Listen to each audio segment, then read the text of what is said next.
इस वीडियो के अंदर हम डिस्कस करने जा रहे हैं जब आप यूके ट्रैवल कर रहे होंगे तो while travelling to UK what you need, आपके पास क्या होना चाहिए, आपके पास डॉक्यूमेंट्स की डोमेन में क्या होना चाहिए और आपको कौन कौन सी ऐसी चीज़ें हैं जिनका आपने ख्याल रखना है, जिनको आपने कंसीडर करना है।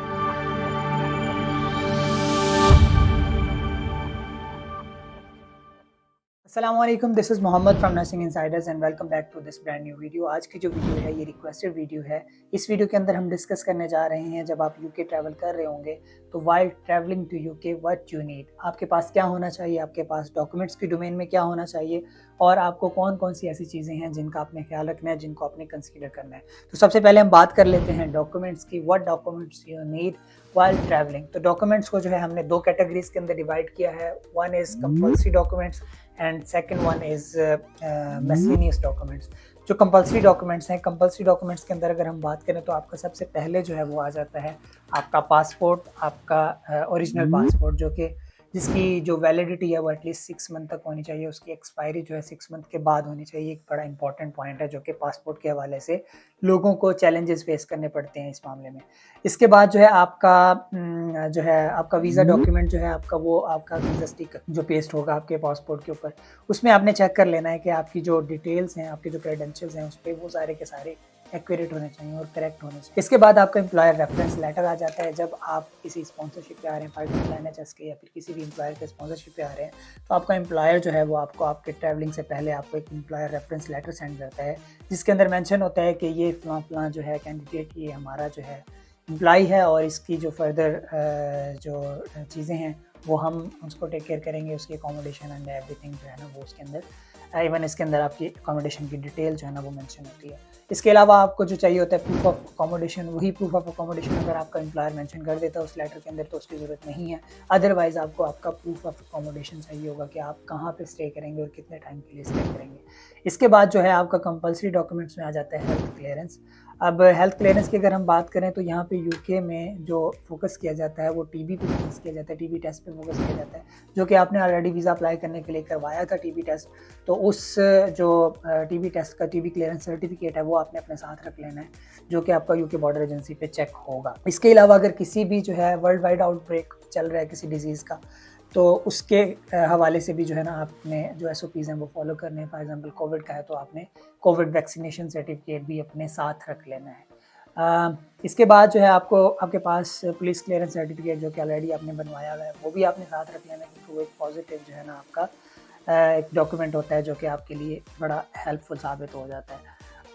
आपका पुलिस क्लियरेंस सर्टिफिकेट हो गया और उसके अलावा जो सबसे इम्पॉर्टेंट चीज़ है वो ये है कि आपने अपने साथ अपने इमरजेंसी कॉन्टैक्ट जो है ना वो रखने हैं। वो इमरजेंसी कॉन्टैक्ट्स जैसे आपने अपने फ़ोन में नहीं रखने, अपने हैंड कैरी के अंदर, अपने लगेज के अंदर आपने एक किसी पेपर पे या किसी कार्ड पे लिख के जो है ना उसमें डाल देने हैं।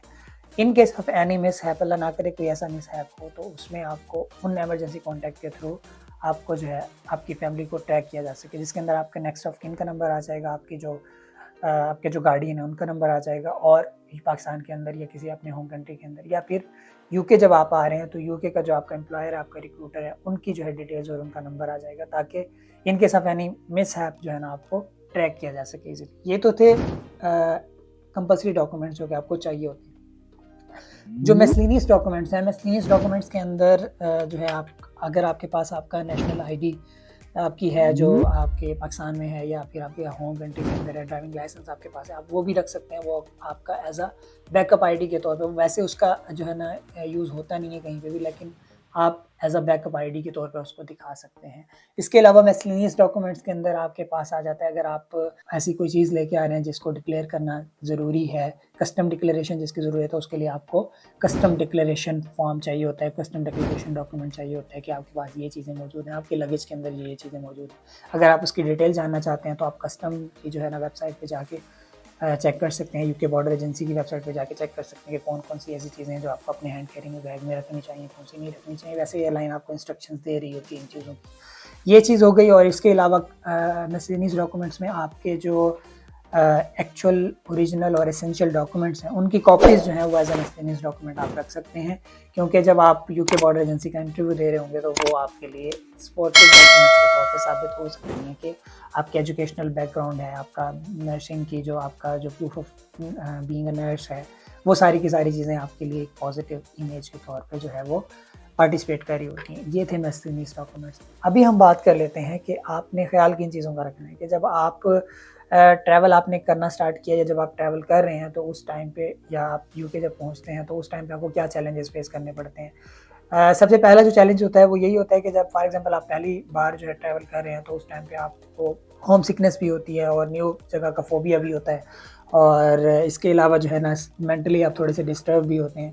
और उसी टाइम पे जैसे ही आप लैंड करते हैं और आपने ट्रैवल इतना लंबा ट्रैवल आपने किया और आपको जो है इंटरव्यू के लिए जो बुलाया जाता है, आपको डिफरेंट क्वेश्चंस पूछे जा रहे होते हैं, तो उस टाइम पे आपने क्या करना है। तो मैं आप लोगों को सजेस्ट यही करूँगा कि उस टाइम पे आपकी हालत इतनी टाइट हुई होती है कि आप प्रॉपर आंसर नहीं कर सक रहे होते।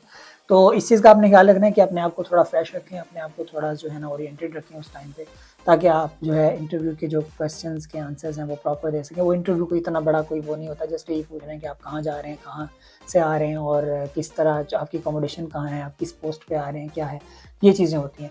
लेकिन जब आपकी हालत ख़राब है तो आप इन चीज़ों के आंसर भी बड़ी मुश्किल से दे रहे होते हैं। दूसरी बात ये होती है कि इनका एक्सेंट जो है आप जैसे ही यहाँ पे लैंड करते हैं तो सबसे बड़ा आपको शौक लगता है इनके एक्सेंट का। जो मर्ज़ी आपने जितनी मर्ज़ी इंग्लिश में आपने बैंड दिए, आपको एक्सेंट की जो है ना समझ नहीं आ रही होती। तो इसलिए थोड़ा सा इस बात का भी ख्याल रखिएगा कि जब आप यहाँ पे लैंड करें तो आप अपने आप को थोड़ा सा मेंटली प्रिपेयर रखें चीज़ों के लिए, ताकि जो है आपको किसी भी किस्म का इशू ना हो। So that's all about today's video. मिलते हैं फिर नेक्स्ट वीडियो के अंदर। See you soon.